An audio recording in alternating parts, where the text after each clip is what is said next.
Karibu tena mtazamaji. Kwa hivi sasa tulikuwa tumeingia katika awamu ya pili ya taarifa za yanayojiri na awamu ya kwanza ya mjadala, ambapo hii leo kama nilivyokuwa nimekueleza tutakuwa tunaingia ndani na kuchambua ili tuweze kufahamu ni kipi ambacho wahudumu walio chini ya mpango wa afya kwa wote UHC wamekuwa wakikipigania kwa muda sasa, kwa sababu tumewashuhudia wakiwa barabarani katika kaunti tofauti, na hapo jana walikuwa na mkutano na Wizara ya Afya, na hususan kujaribu kuona iwapo watakuwa na mazungumzo yatakayozaa matunda na waziri wa afya. Watakuwa wanatueleza iwapo mkutano wenyewe ulizaa matunda ama hali ikoje, kwa sababu pia wamekuwa wakilalamika kwamba wanahisi wanaendelea kutelekezwa na serikali na hususan Wizara ya Afya. Lakini watakuwa wanatueleza kwa kina haswa ni kipi ambacho wanakipigania. Wako hapa kwenye studio nikiwa naye Samuel Nyae, yani mhudumu wa UHC. Karibu sana Samuel. Asante. Na pia ni naye Alias Mtai, yeye pia ni mhudumu wa UHC. Asante. Karibuni sana. Wewe unawakilisha eneo la Pwani na Alias anawakilisha eneo la Magharibi. Lakini kabla ya hapo, kwa minajili hata ya mtazamaji, mhudumu wa UHC ni nani? Tuanzie hapo. Asante. Mhudumu wa UHC ni mhudumu wa afya kama wanavyokuwa wahudumu wa afya wengine. Lakini inafaa uelewe, sababu kuna manesi, tunawaita manesi ndio wao ndio wahudumu wa afya, na pia kuna maafisa tabibu, clinical officers. Sasa nyinyi ni UHC. Sasa wahudumu wa afya imechukua vitengo vyote. Tuseme tuko na manesi, tuko na maafisa tabibu, tuko na wahudumu wa maabara, tuko katika vitengo mbalimbali. Ndio. Lakini ni watu ambao waliajiriwa mwaka 2020. Kipindi kile taifa zima la Kenya lilikuwa limekumbwa na jinamizi la corona. Utakubaliana nami ya kwamba wakati huo nchi ilikuwa na mpango wa kuleta kitu inaitwa universal health coverage. Huduma za afya kwa wote. Kisha nchi nayo imejipata katika hali ya hatari, hali ya corona. Ndio ikaonekana ni vizuri wacha tutafute hawa watu waje wasaidie taifa zima kwa jumla, ili tuwe tumeweza kufaulu kufanikisha afya kwa wote na pia tuweze kupambana na swala zima la corona. Kipindi hicho wakapewa kandarasi katika vitengo vyote hivyo, wakapewa kandarasi ya miaka 3. Lakini baada ya miaka 3 makubaliano ni kwamba jambo la kwanza, hapo ndipo tunaingia kwenye tatizo. Hapo tutakuwa pia tunaingilia kwa hilo, kwa sababu mtakuwa pia mnatupa orodha, kwa sababu mko na orodha ya yale masharti ama masuala ambayo mnataka yashughulikiwe. Sasa kwako Alias, ameweza kueleza vizuri sana kwamba UHC ni hawa wa vitengo vyote, lakini waliajiriwa mwaka wa 2020, lakini mpango wenyewe mzima wa UHC ulikuwa umezinduliwa katika kaunti za kwanza 4 mwaka wa 2019. Lengo kuu la UHC lilikuwa ni lipi? Kwa sababu wakati huo hata ujio wa corona haukuwa. Lakini mpango wenyewe sasa ukawa ni kama umeshikana. Sasa mpango umezinduliwa katika kaunti za kwanza 4, lakini pia mkurupuko wa corona ukaingia. Mpango wa UHC lengo lake lilikuwa lipi haswa? Na kama unavyosikia tu jina lenyewe, universal health coverage, ndio afya kwa wote. Sasa lengo la hii programu ya afya kwa wote ilikuwa ni kuhakikisha kwamba kila Mkenya anaweza kufikia kiwango kinachohitajika cha afya. Anaweza pata hiyo service ya afya kule mashinani, na kulingana na statistics ama data ilioko na World Health Organization WHO, kwamba kiwango cha daktari ama mhudumu wa afya, muuguzi, tabibu na patient na wagonjwa, kwamba kiwango cha wagonjwa ni wengi na hali ya Wakenya kutaka kufikia afya wanayohitaji imekuwa haijakuwa kwa ratio zenye zinahitajikana. Ndio maana serikali ikakuja na hii UHC afya kwa wote, ili kwamba wakaweze kuweka mhudumu wa afya katika kile katika nini zote, nyanja zote, kusawazisha kiwango cha wagonjwa na wanaotoa huduma. Acha malizie kisha utazungumza. Ndio. Sasa katika level ya kwanza ya zahanati, EOT ilikuwa program kubwa sana na ilikuwa inasaidia. Lengo lake ilikuwa ni kusaidia na kuhakikisha kwamba sasa Mkenya anaweza kupata service ya clinical officer, service ya nesi, service ya lab. Unajua hapo awali ilikuwa hii zahanati ungepata labda inashughulikiwa tu na mhudumu wa afya ambaye anaitwa community health assistant. Sasa ilikuwa niweke nesi hapo, maabara, clinical officer, hawa wote pharmaceutical technologist, ili kwamba mgonjwa kuja aweze kupata service yenye iko kwa ujumla yote. Asiweze kusafiri kutoka kiwango kimoja hadi kingine ili kwenda kutafuta hiyo kazi ama kutafuta hiyo huduma. Sasa walikuwa na agenda mzuri, na ukiangalia hata katika manifesto ya President William Ruto ilikuwa ni agenda number 4 kwa top 10 agenda zake, kwamba afya kwa wote ni jambo ambalo anaenda kuzingatia ili kila Mkenya akaweze kupata huduma ya mhudumu wa afya katika kiwango zote. Ndio. Iwapo ametembelea zahanati ama kituo chochote, kulingana hata na kiwango, sio lazima aende kiwango cha juu ili apate huduma ambazo anaenda kutafuta. Labda anatafuta huduma ambazo zinahitaji mtaalamu maalum. Naona Samuel anawashawashwa, sijui anataka kutengea nini. Kuna jambo la muhimu ambalo inafaa tuelewe sote. Huduma za afya kwa wote ilikuwa ni program nzuri, hasa kwa mwananchi. Sasa ndo maana serikali ilivyoangalia ikaona la kufanya lazima tuwe na mpango. Nafikiri umeanza vizuri kwa kusema tulikuwa na zile kaunti 4 ambapo walianza kuifanyia majaribio. Na kaunti moja ilikuwa ni ya Nyeri, ilikuwa mwanzo wa hizo kaunti. Zilikuwa ni kaunti tazitaja, nilikuwa nimeziandika hata mahali. Moja ilikuwa ni kaunti ya Nyeri. Na ikaonekana ni mpango mzuri ambapo wananchi, maana faida ni kwa mwananchi. Na kama faida ni kwa mwananchi, inamaanisha kwamba mwananchi anaweza kupata huduma ile mahali pale alipo na karibu naye wakati wowote alipo mahali hapo. Wacha nikushangaze. Mimi nafanya kazi mahali ambapo ni katika zahanati. Na ukiangalia hao watu 8571 walioajiriwa wakati huo, 90% walirushwa katika zile hospitali za chini. Kwa sababu ilikuwa ni lengo ya kwamba wangetaka uhakikishe huduma kwa wote inamfikia Kenya.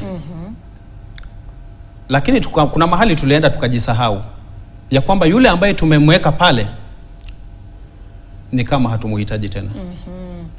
Ndio maana sasa tunasema sisi tuko barabarani mpaka tutakapopewa sikio, mpaka matakwa yetu yatakapotekelezwa.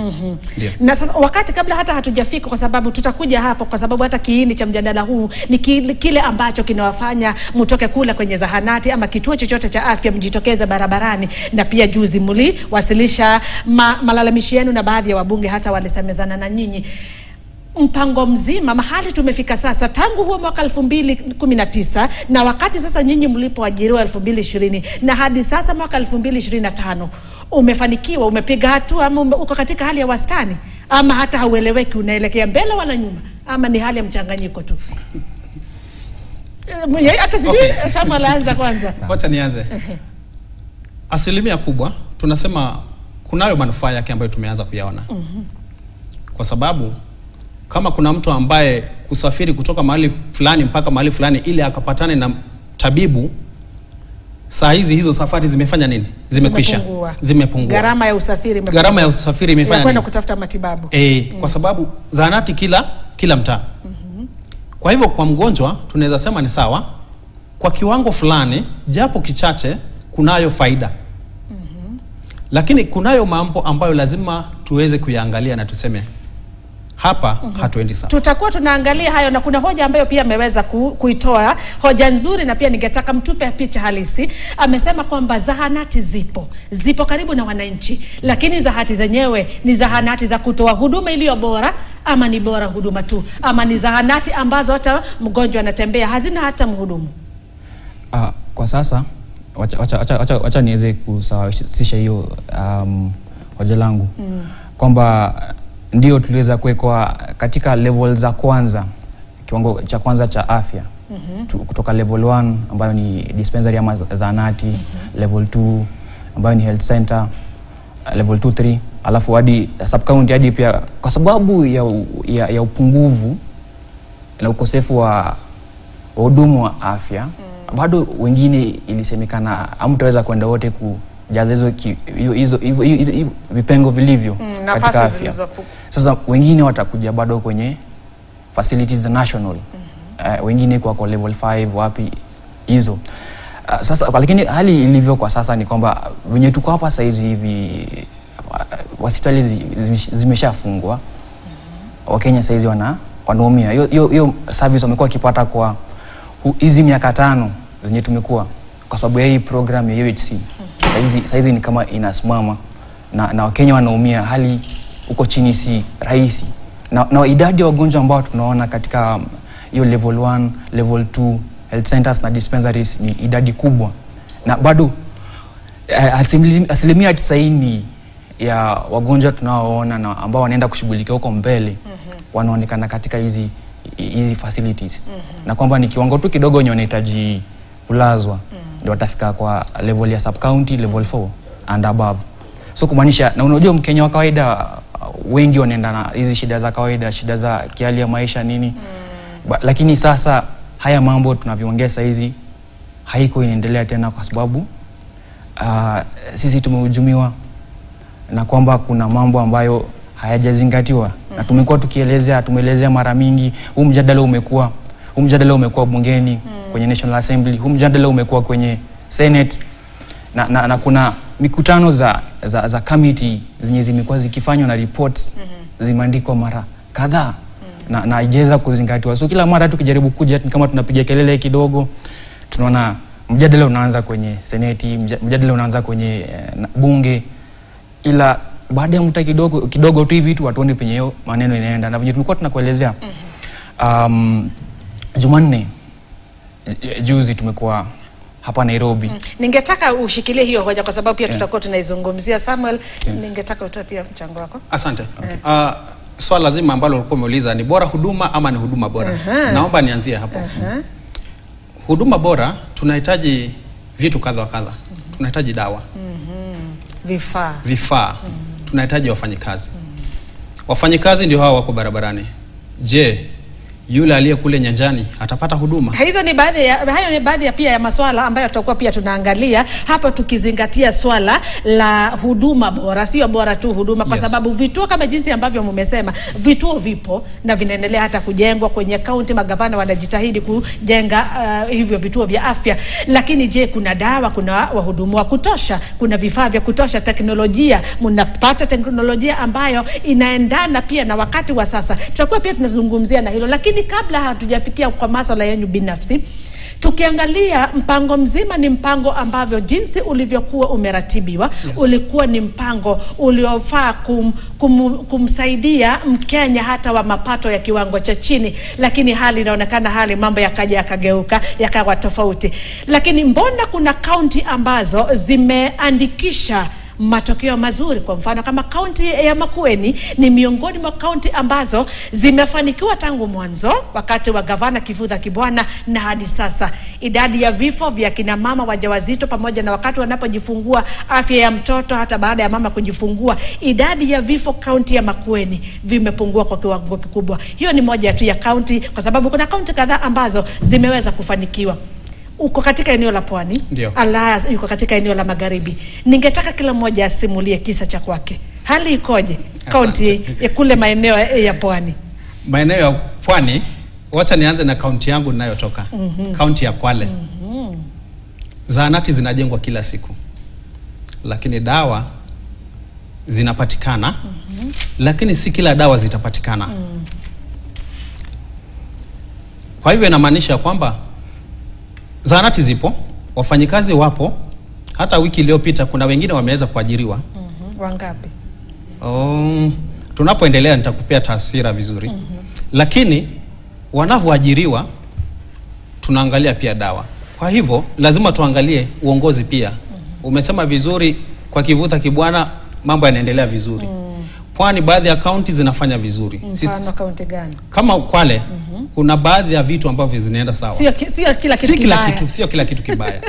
Kuna vitu vingine vinaenda vizuri. Kisichokuwa na dosari. Kuna kizuri na pia kuna kibaya. Lakini kuna mambo mengine hayaendi sawa. Lazima tuambiane ukweli. Na kama hayaendi vizuri, lazima marekebisho afanye nini? Yaweze kufanyika. Kwa sababu lengo ni mgonjwa apate nini? Apate huduma. Kama teknolojia, kama ni dawa, kama ni mhudumu katika nyanja zote. Je, zinapatikana kwa wakati ule ambao unastahili? Kwa sababu naweza kuja leo hospitali alafu dawa zikuje kesho. Huyo mgonjwa ambaye angehitaji dawa,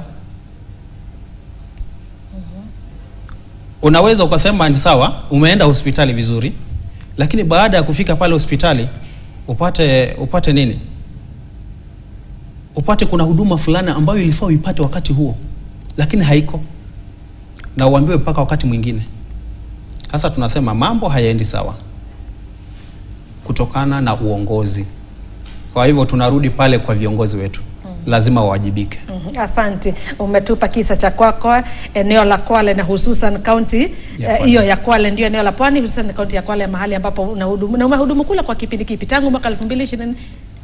Ndio hapo ndipo ulipoajiriwa. Hapo kwa mkataba. Ndio. Haya. Na wewe Elias, eneo la Magharibi, unahudumu kule Bungoma. Tupe kisa chako.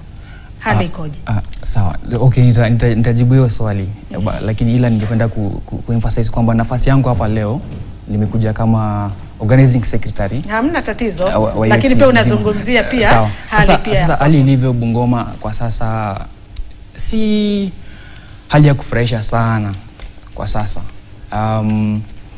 Manake tunapozungumza kumekuwa na migomo.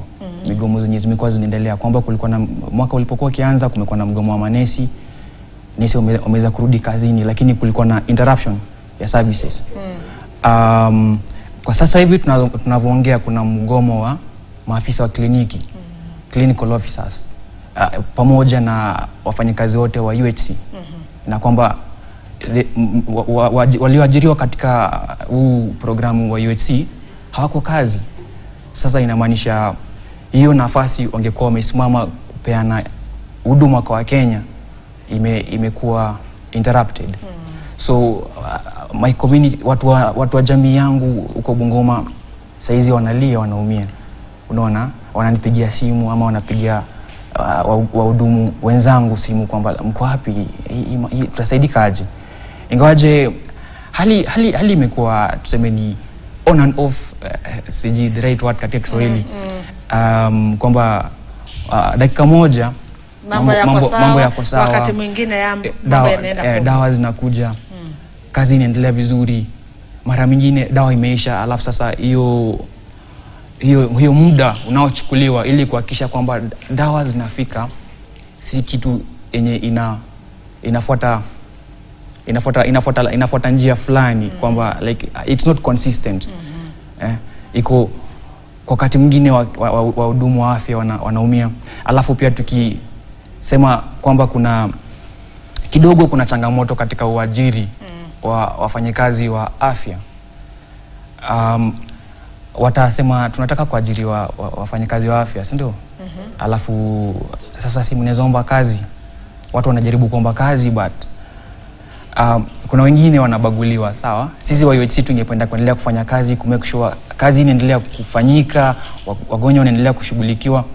Ila sasa hatuwezi omba kazi katika kaunti yetu. Kaunti yetu imeweza kuajiri kuanzia mwaka wa 2020 hadi saa hizi imeajiri watu mara 3. Na imeajiri katika kandarasi za kudumu. Sisi wa UHC tunahisi kaunti yetu imetubagua na haitusikizi, haiko radhi kutusikiza. Unaona, kuna tukijaribu kuuliza sasa, na sisi pia tungependa kuhudumu na tupene huduma kwa Wakenya jinsi tulivyofunzwa katika vyuo vya utabibu. Kwa kweli utakuwa mnaelezea yote, lakini kabla sijauliza swali naona Samuel anataka pia kuongeza. Kuna taswira nilitaka kukupea ya jinsi mambo yalivyo, hasa kwa wafanyikazi. Ukaniuliza wameajiriwa wangapi katika kipindi cha miezi miwili mwaka huu. Nilikuwa najaribu kuangalia zile posting orders za maanisha Januari na Februari. Hata kufikia sasa tuko na zaidi ya wafanyikazi wapya 35 walioajiriwa pale. Hiyo ni Kwale peke yake. Hiyo ni Kwale peke yake. Sasa inamaanisha pia serikali ndio inajibidisha kuhakikisha wafanyikazi wapo, lakini wacha tuulize, hao wapya ambao wameajiriwa, mbona umeweza kuacha watu ambao wanafanya kazi kwa muda wakiwa katika kandarasi hii ambayo ni ya kufinya, ni ya kunyanyasa, lakini huwezi kuwapea nafasi. Unachukua wengine wapya unawaingiza pale, huyo wa kandarasi afanye nini? Aendelee kubaki pale pale. Hilo ndo swali ambalo tunataka kuwauliza magavana wengi, na hizi ni takwimu ambazo ziko katika eneo zima la Pwani. Niko hapa kama Mpwani. Na takwimu hizi zinaonyesha hata Tana River saa hizi wameweza kutangaza hizo nafasi, watu wanaanza kutuma maombi yao. Lakini nataka tuwe makini sana wakati wanafanya mchujo mpaka waseme hawa ndio hawa GHC, wanafanya nini? Wanawekwa kando, wanachukuliwa wapya. Hiyo ni ametupa taswira ya Pwani. Kabla tujachukua pumziko kwa dakika moja tu, ningetaka pia utupe taswira ya hayo maeneo mengine, hususan eneo la magharibi. Hali ni ile tu, hakuna utofauti moja kutoka jimbo moja hadi lingine. Kwamba kuna kidogo kuna ubaguzi na kuna mvutano kati ya county na National Ministry of Health, kwamba kuna Public Service Commission ambayo inasimamia wauguzi ama wahudumu wanaofanya kazi katika national level, na kuna County Public Service Board ambayo inaajiri watu katika county. Lakini sasa kuna mvutano, na mvutano si mzuri katika hali za Wakenya na sisi kama walipa ushuru na wafanyakazi wa Kenya. Inafaa elewani watafanya kazi vipi, because haiwezekani ninafanya kazi Bungoma County, kuna mwingine anafanya kazi Kakamega County, kuna mwingine anafanya Busia, wanaajiri wengine. Sisi tukienda kuuliza wanasema nyinyi ni wa serikali kuu. Serikali kuu tukikuja kuuliza pia wanasema health iko katika county. Lakini kuna Minister of Health. Kazi ya Minister of Health ni nini kama haiwezi peana mwelekeo? Na I'm very sure inapeana mwelekeo, inatengeneza policies pamoja na Public Service Commission, na hizo policies zinafuatwa kutoka huko juu kwenda hadi huko chini. So iweje kuna mambo ambayo wanategemea Public Service Commission, wanategemea Ministry of Health kuyapitisha na wafuate, lakini ikikuja kwa haya mambo yetu, kwa sababu hivi sasa tunavyoongea lazima niseme kwamba wameweza kuajiri baadhi yetu tumekuwa zaidi ya 8,500 Kenya mzima. Lakini wameajiri around 120 wahudumu 120 wameajiriwa. Wamepewa kandarasi za kudumu. Wamepewa kandarasi za kudumu. Alafu iweje sisi tunalipwa na Public Service Commission, mshahara wetu inatoka huko ikikuja. Tunalipwa kila mwezi na national government. Lakini sasa tukiuliza hii contract hapo mahali iwache kusoma special contract, isome permanent and pensionable, yani kandarasi ya kudumu. Mnaanza kutuambia sasa hii pesa tukitoa hizi pesa zinaweza potea, hazitafika.